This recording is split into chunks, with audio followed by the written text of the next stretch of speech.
जय हिंद। नमस्कार फ्रेंड्स, ज्योति क्लासेस में आप सभी का एक बार फिर से स्वागत है। फ्रेंड्स, जैसा कि आप सभी को पता है कि हमने अपनी क्लास 6 की सीरीज़ कंटिन्यू कर रखी है और जिसमें हमने अभी तक चैप्टर 1 to 11 को बहुत ही अच्छे से कंप्लीट किया है। आप सभी से रिक्वेस्ट है, अगर अभी तक आपने चैप्टर 1 to 11 की वीडियोस नहीं देखी है, सबसे पहले प्लेलिस्ट में जाकर चैप्टर 1 to 11 की वीडियोज़ को देखिए, क्योंकि उसमें मैंने सारे ही चैप्टर बहुत ही अच्छे से एक्सप्लेन कराए हैं और उनके सॉल्यूशंस भी आपको प्रोवाइड कराए हैं। तो फ्रेंड्स, चलिए बिना टाइम वेस्ट किए चलते हैं आज की क्लास की तरफ। आज की क्लास में आप स्क्रीन पर देख पा रहे होंगे, हम करेंगे चैप्टर 12, जिसमें हम कवरअप करेंगे विभिन्न वस्त्रों के नाप एवं कटाई सिलाई, यानी कि विभिन्न वस्त्रों के नाप कैसे लिए जाते हैं, उनकी कटाई किस प्रकार की जाती है, उन्हें सिला किस प्रकार जाता है, measurement of different clothes and cutting stitching, ये टॉपिक हम कवर करेंगे। तो फ्रेंड्स, हमेशा की तरह आज का टॉपिक स्टार्ट करने से पहले हमने प्रीवियस क्लास में क्या किया है फटाफट उस पर एक क्विक रिवीजन ले लेते हैं, because friends you know that ना, revision is the most important part of our study. तो चलिए फ्रेंड्स, हम फटाफट एक क्विक रिवीजन ले लेते हैं, जिससे कि हम आगे तो पढ़ते जाएं बट पीछे का भूलें नहीं। तो फ्रेंड्स, चैप्टर 12 के पहले हमने किया था चैप्टर 11, जो कि आप स्क्रीन पर देख पा रहे होंगे। ये था हमारा प्रीवियस क्लास, जिसमें हमने देखे थे सिलाई के टाके, काज, पैबंद, रफू तथा प्लेट्स डालना क्या होता है। It means stitches, loom, patch, darn and plates of sewing. तो इस टॉपिक को हमने कवरअप किया था कब, प्रीवियस क्लास में। तो फ्रेंड्स, एक बार इसका रिवीजन ले लेते हैं कि इसमें हमने पढ़ा क्या क्या था। हमने टाकों के प्रकार को पढ़े थे, it means types of stitching पढ़ी थी। उसमें हमने देखा था कच्चा टाका यानी कि रॉ स्टिच, समान कच्चा टाका, सेम रॉ स्टिच, बखिया देखी थी। नंबर 4 था तुरपन, नंबर 5 था दोहरी सिलाई, नंबर 6 था ओरमा और नंबर 7 था फेलिंग सिलाई। यानी कि टाकों के कितने प्रकार होते हैं? 7 प्रकार होते हैं और ये सातों तरह के टाकों के प्रकार हमने बहुत ही अच्छे से आपको एक्सप्लेन कराया था। फिर नेक्स्ट टॉपिक देखा था हमने काज बनाना। काज क्या होता है? जो कि हम बटन लगाने के लिए यूज करते हैं, यानी कि जो हमारे कपड़े में जो बटन होता है, हम जिसमें उसको फंसाते हैं उसी को काज कहते हैं। काज किस तरह बनाया जाना चाहिए, उसमें कुछ इंपॉर्टेंट पॉइंट देखे थे। नेक्स्ट टॉपिक हमने देखा था चुन्नट, प्लेट डालना क्या होता है, इसमें भी हमने कुछ पॉइंट कवर किए थे। फिर उसके बाद हमने देखा था रफ़ू करना, रफ़ू की आवश्यकता कहाँ पड़ती है और रफ़ू कब कब किया जाता है, ये हमने देखा था। फिर चलिए ठीक है, ये सब तो जान लिए। फिर हमने देखा था रफ़ू करने की विधि कौन कौन सी होती है, यानी कि मेथड्स ऑफ रफ़ू कौन कौन से होते हैं। फिर हमने देखा था पैबंद लगाना क्या होता है। फिर हमने देखा था पैबंद लगाने की विधियाँ एंड लास्ट देखा था पैबंद लगाने के नियम कौन कौन से होते हैं। तो ये सारे टॉपिक हमने बहुत ही अच्छे से आपको प्रीवियस क्लास में एक्सप्लेन कराया है। इसीलिए मैं बोल रही हूँ कि अगर अभी तक आपने चैप्टर 1 to 11 की वीडियोस नहीं देखी है तो प्लेलिस्ट में जाकर चैप्टर 1 to 11 की वीडियोस को देखिए, आपको हर एक कॉन्सेप्ट बहुत ही अच्छे से समझ में आ जाएगा। फिर हमने किया था इस चैप्टर के स्मरणीय तथ्य, डाली थी इनकी प्रश्नावली पर नज़र, जिसमें हमने सॉल्व किए थे बहुविकल्पीय प्रश्न, रिक्त स्थानों की पूर्ति, देन हमने किया था सही गलत। फ्रेंड्स, ये था हमारा चैप्टर 11। आई होप आपको बहुत ही अच्छे से समझ में आया होगा। चलिए फटाफट स्टार्ट करते हैं आज का टॉपिक। और आज के टॉपिक में हम पढ़ने वाले हैं विभिन्न वस्त्रों के नाप एवं कटाई सिलाई, means measurement of different clothes and cutting stitching.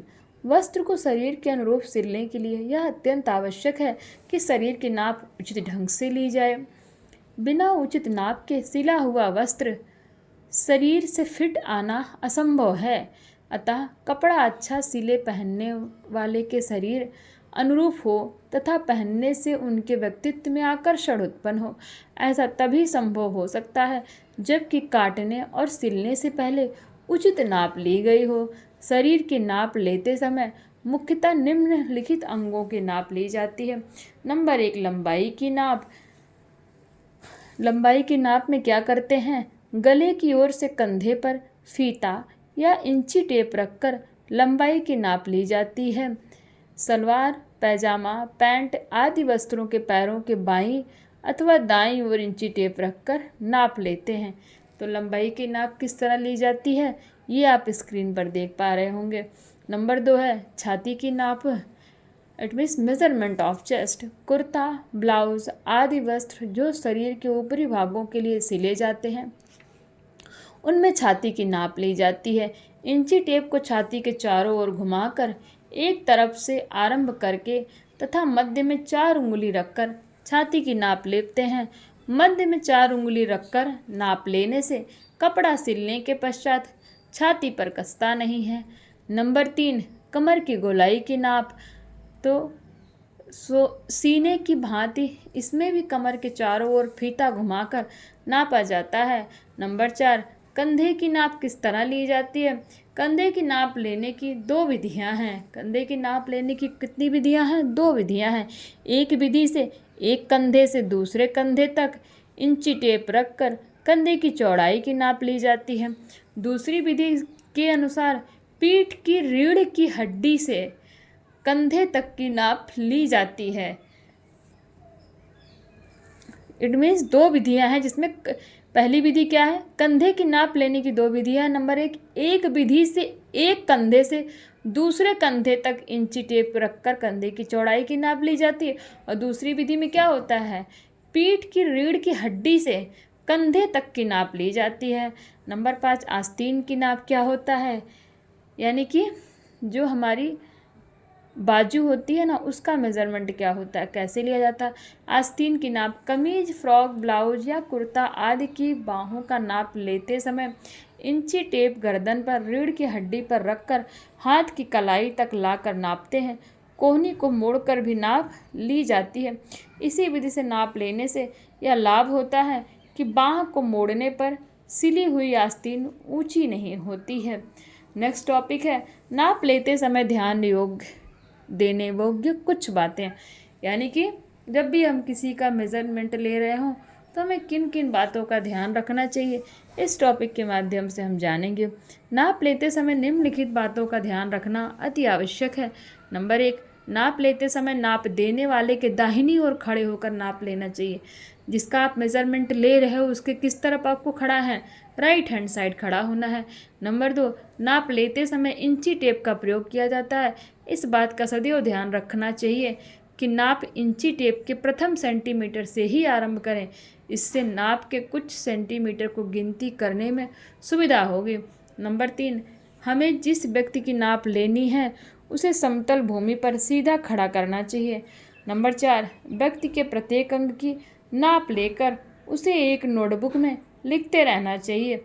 Number 5 नाप लेते समय वस्त्र की लंबाई, गला, वस्त्र ढीला हो या चुस्त तथा कपड़े के दबाव आदि का ध्यान रखना चाहिए कि कपड़ा किस तरफ कितना दबेगा, वस्त्र ढीला होगा या टाइट होगा, इन सब चीज़ों का भी हमें ध्यान रखना चाहिए।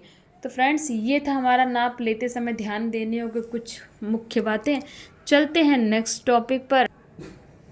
नेक्स्ट टॉपिक है कपड़ों की कटाई तथा सिलाई की विधि। उसमें है नंबर 1 बेबी समीज। एक 6 वर्षीय बेबी की समीज की नाप, काट एवं सिलाई की विधि निम्न प्रकार की होगी। लंबाई कितनी होगी? 45 सेंटीमीटर। सीना 60 सेंटीमीटर। कमर 75 सेंटीमीटर। कंधा कितना होगा? 30 सेंटीमीटर। फ्रेंड्स ये बेबी समीज की ड्राफ्ट बनाना है तो ये आपको एक एग्जाम्पल के तौर पे दे रखा है कि अगर एक 6 साल के बच्चे का सूट बनाना हो बच्ची का, तो आपको क्या कितना किस तरह लेना चाहिए, ये आपको एग्जाम्पल दिया गया है। तो फ्रेंड्स ये ज़रूरी नहीं है कि यही मेज़रमेंट हो, हर व्यक्ति के अकॉर्डिंग उसका मेज़रमेंट अलग अलग होता है। तो ये कुछ आपको नमूने दिए गए हैं, आप इसको देख सकते हैं। चाहे तो इसका स्क्रीनशॉट लेकर आप इसको समझ भी सकते हैं, क्योंकि इसमें समझाने जैसा कुछ भी नहीं है। नेक्स्ट है बेबी समीज की कटाई।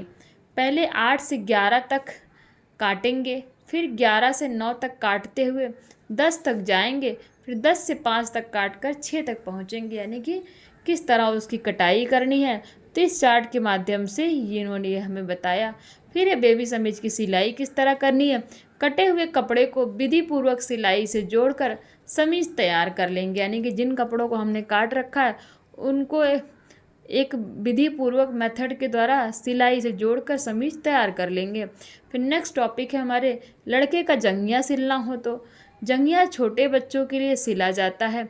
यह लट्ठे या पॉपलिन से बनाया जाता है। जंघिया के लिए कपड़ा कितना होना चाहिए? 90 सेंटीमीटर के अर्ज वाली लंबाई प्लस नेफा। नेफा बनाने के लिए 5 सेंटीमीटर कपड़ा पर्याप्त होगा। साइड में दबाव देने के लिए 1 सेंटीमीटर कपड़ा पर्याप्त रहेगा। जंघिया का नाप ये इन्होंने देखिए इसका भी दे रखा है कि लंबाई कितनी होनी चाहिए। 11 इंच हिप है, 12 इंच मोहरी है। तो ये है इसका मेथड जंघिया बनाने का। आप स्क्रीन पर देख पा रहे होंगे कि जंघिया किस प्रकार बन रही है और ये इसके कुछ मेथड यानी कि एग्जाम्पल्स दिए हैं। फिर जंघिया की कटाई किस तरह की जाती है? नाप के अनुसार ड्राफ्ट बनाकर तथा कपड़ा फैलाकर चिन्ह लगाएं। बाद में चिन्हों के अनुसार कपड़ा काट दें। नेक्स्ट है जंघिया की सिलाई किस तरह की जाती है? जंघिया की सिलाई निम्न प्रकार की होती है। नंबर 1, नेफा मोड़कर सिलिए। दोनों पल्लों को ठीक से मोड़ दें। नीचे की मोहरी मोड़कर बखिया लगा दें। आसन सिलने के लिए दोनों पल्लों को जोड़कर सीधी तरफ से बखिया लगा दें। नंबर 4 में है, आसन सिलकर 6 से 8 तक के भाग को जोड़ दें। तो ये था फ्रेंड्स जंघिया सिलने की विधि। फिर देखते हैं झबला। झबला क्या होता है आपको पता है, सभी को छोटे छोटे बच्चों को पहनाते हैं, बहुत ही छोटे होते हैं। छोटे बच्चों को गर्मियों में ढीला झबला खूब फबता है यानी कि अच्छा लगता है। सुंदर डिजाइनों से सजा झबला बहुत आकर्षक प्रतीत होता है। झबला लोन, रूबिया, वायल आदि महीन कपड़ों से बनाया जाता है। झबला के लिए आवश्यक कपड़ा कितना होना चाहिए? 100 सेंटीमीटर अर्ज वाला कपड़ा झबले के लिए 2 लंबाई प्लस 4 सेंटीमीटर मोड़ के लिए चाहिए। बाजू वाला झबला बनाने के लिए बाजुओं की लंबाई के बराबर अतिरिक्त कपड़ा लेना होगा। तो ये देखिए फ्रेंड्स झबला बनाने की विधि दे रखी है कि आप झबला के लिए किस तरह झबला बना सकते हैं। आप इसको बहुत ही अच्छे से समझ सकते हैं। फिर ये हो गया फ्रेंड्स। फिर झबले की नाप कैसी लेनी चाहिए ये दे रखा है। झबले का ड्राफ्ट बनाना किस तरह होना चाहिए? दबाव रखने के लिए क्या करना चाहिए आप स्क्रीन पर देख पा रहे होंगे फ्रेंड्स। फिर चलते हैं हमारे नेक्स्ट टॉपिक की तरफ। नेक्स्ट टॉपिक है झबले की कटाई किस तरह की जाती है? झबला सिलने से पहले उसका कपड़ा निम्न प्रकार काटें। कपड़े की 4 परत मोड़कर चौक से ड्राफ्ट, किस चौक से? मिल्टन चौक से, हमने प्रीवियस क्लास में पढ़ा था। चिन्ह लगाकर 1/2 इंच छोड़कर कपड़ा सीधा रख कर काटेंगे। झबले की सिलाई किस प्रकार होगी? कपड़ा काटकर झबले की सिलाई निम्न प्रकार करेंगे। नंबर 1, गले में चौड़ी पाइपिंग सिलकर उसे अंदर की ओर मोड़कर सिलाई लाएंगे। नंबर 2, गले में डोरी डालने के लिए उसका किनारा खुला रखकर सिलेंगे। नंबर 3, मुट्ठे के किनारे झालर लगाकर सिलेंगे। नंबर 4, 9 से 10 में चुन्नटदार झालर सिलेंगे। नंबर 5, 8 से 3 तक सेप देते हुए दोनों किनारों की सिलाई कर देंगे। किनारों पर चोर बखिया लगा देंगे। चोर बखिया यानी कि हमने पढ़ा था ना फ्रेंड्स प्रीवियस क्लास में कि बखिया क्या होता है, तो ये हमने बखिया के बारे में पढ़ा था। फिर नेक्स्ट है पेटीकोट का सिलना, यानी कि पेटीकोट किस तरह सिला जाता है। यह वस्त्र साड़ी के नीचे पहना जाता है। इसके सिलने के लिए कपड़ा लंबाई के दुगने से 10 सेंटीमीटर अधिक लेना चाहिए। हमें इसको सिलने के लिए सर्वप्रथम नाप की आवश्यकता पड़ती है। नाप के अनुसार ही कटाई तथा सिलाई करते हैं। पेटीकोट का नाप इन्होंने अपने अकॉर्डिंग ले रखा है। ये लंबाई 90 सेंटीमीटर, कमर 60 सेंटीमीटर, घेर एक तरफ 90 सेंटीमीटर। पेटीकोट का ड्राफ्ट बनाया 1 से 2 बराबर 90 सेंटीमीटर के। 1 से 4 कपड़े की चौड़ाई 60 सेंटीमीटर से अधिक होना चाहिए। 1 से 6 बराबर कमर 1/4 प्लस 7 सेंटीमीटर। तो ये फ्रेंड्स दे रखा पेटीकोट का सिलना। फिर नेक्स्ट है कटाई एवं सिलाई क्या होती है। ड्राफ्ट के अनुसार पेटीकोट के चारों भागों को काटकर कमर के भागों को एक ओर से तथा घेर के भागों को एक ओर से जोड़कर सिलाई करते हैं। इसी को हम क्या कहते हैं? कटाई एवं सिलाई कहते हैं।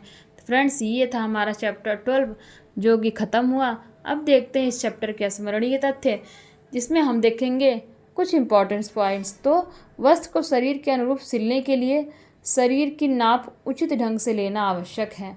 शरीर की नाप लेना क्यों आवश्यक है फ्रेंड्स? इसका आंसर हो जाएगा वस्त्र को शरीर के अनुरूप सिलने के लिए शरीर की नाप लेना आवश्यक है।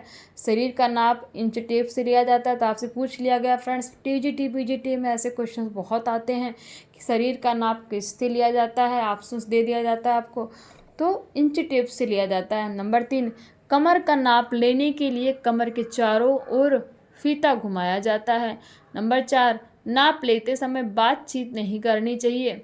क्यों नहीं करनी चाहिए? क्योंकि दिमाग इधर उधर रहेगा तो मेज़रमेंट भी खराब हो सकता है। फिर नेक्स्ट है, सिकुड़ने के अनुसार ड्राफ्ट करके पेपर पर नमूना तैयार कर लें। फिर नेक्स्ट है, छोटी बच्चों को गर्मी के दिनों में झबला पहनाया जाता है। नेक्स्ट है, ली गई नाप के अनुसार ड्राफ्टिंग करें तथा पेपर पर नमूना तैयार करना चाहिए। नीचे की मोड़ का तुरपन करनी चाहिए। फ्रेंड्स, ये थे हमारे इस चैप्टर के मेमोरेबल फैक्ट्स, यानी कि स्मरणीय तथ्य। डालते हैं इसकी प्रश्नावली पर एक नज़र। क्योंकि फ्रेंड्स चैप्टर थोड़ा छोटा था तो इसीलिए मैंने सोचा इसको एक ही क्लास में कंप्लीट कर देते हैं, क्योंकि इसके बाद हम शुरू करेंगे अपनी नेक्स्ट क्लास। तो इसमें देखेंगे बहुविकल्पीय प्रश्न। बिना उचित नाप के सिला हुआ वस्त्र शरीर में आता है कैसा? ढीला, उपयुक्त, दोनों, फिट, इनमें से कोई नहीं। तो इसका आंसर क्या हो जाएगा फ्रेंड्स? इसका आंसर हो जाएगा 1, यानी कि ढीला आता है। कंधे की नाप लेने की विधियां हैं 3, 2, 4। तो कंधे की नाप लेने की कितनी विधियां हैं फ्रेंड्स? कंधे की नाप लेने की कितनी विधियां हैं? तो कंधे की नाप लेने की फ्रेंड्स 2 विधियां हैं। कंधे की नाप लेने की 2 विधियां हैं। नंबर 3, नाप लेते समय प्रयोग किया जाता है लेक्टोमीटर, थर्मामीटर, इंची टेप, या इनमें से कोई नहीं। तो फ्रेंड्स, किसका प्रयोग किया जाता है? इंच टेप का प्रयोग किया जाता है, जो कि अभी हमने ऊपर ही देखा। फिर नेक्स्ट है हमारा, रिक्त स्थानों की पूर्ति कीजिए। नाप देते समय डैश रहना चाहिए। तो नाप देते समय क्या रहना चाहिए फ्रेंड्स? आप बताइए फटाफट। नाप देते समय क्या रहना चाहिए? तो नाप देते समय फ्रेंड्स शांत रहना चाहिए। क्या रहना चाहिए? शांत रहना चाहिए। नंबर 2, नाप के सिला हुआ वस्त्र शरीर में फिट आता है। नाप के सिला हुआ वस्त्र शरीर में फिट आता है। तो इसका आंसर क्या हो जाएगा? तो इसका आंसर हो जाएगा फ्रेंड्स उचित। क्या हो जाएगा? उचित, यानी कि उचित नाप के सिला हुआ वस्त्र शरीर में क्या आता है? फिट आता है। नंबर 3, बाँह को मोड़ने पर सिली हुई डैश। बाँह को मोड़ने पर सिली हुई क्या? आस्तीन। बाँह को मोड़ने पर सिली हुई आस्तीन। सिली हुई आस्तीन क्या हो जाती है? ऊंची नहीं होती। नाप लेते समय डैश का प्रयोग करना चाहिए। तो हमने अभी ऊपर देखा, नाप लेते समय हमें किसका प्रयोग करना चाहिए? इंच टेप का प्रयोग करना चाहिए। तो नाप लेते समय हमें किसका प्रयोग करना चाहिए? तो इंच टेप का प्रयोग करना चाहिए। तो फ्रेंड्स, ये था हमारा रिक्त स्थान। देखते हैं सही गलत। गले की ओर से कंधे पर इंच टेप रखकर लंबाई का नाप लिया जाता है। तो ये स्टेटमेंट फ्रेंड्स क्या हो जाएगा? सही हो जाएगा। ये स्टेटमेंट क्या हो जाएगा? सही हो जाएगा। नेक्स्ट है, कंधे के नाप लेने की 4 विधियां हैं। तो कंधे की नाप लेने की कितनी विधियां हैं फ्रेंड्स? फटाफट बताइए। कंधे की नाप लेने की 2 विधियां हैं, ना कि 4 विधियां हैं। तो ये स्टेटमेंट क्या हो जाएगा? गलत हो जाएगा, क्योंकि कंधे की नाप लेने की सिर्फ 2 विधियां हैं। नेक्स्ट है बड़ों का वस्त्र होता है। बड़ों का वस्त्र कैसा होता है फ्रेंड्स? बड़ों का वस्त्र होता है। बड़ों का वस्त्र होता है। तो ये स्टेटमेंट क्या हो जाएगा फ्रेंड्स? ट्रू हो जाएगा, क्योंकि बड़ों का भी वस्त्र होता है।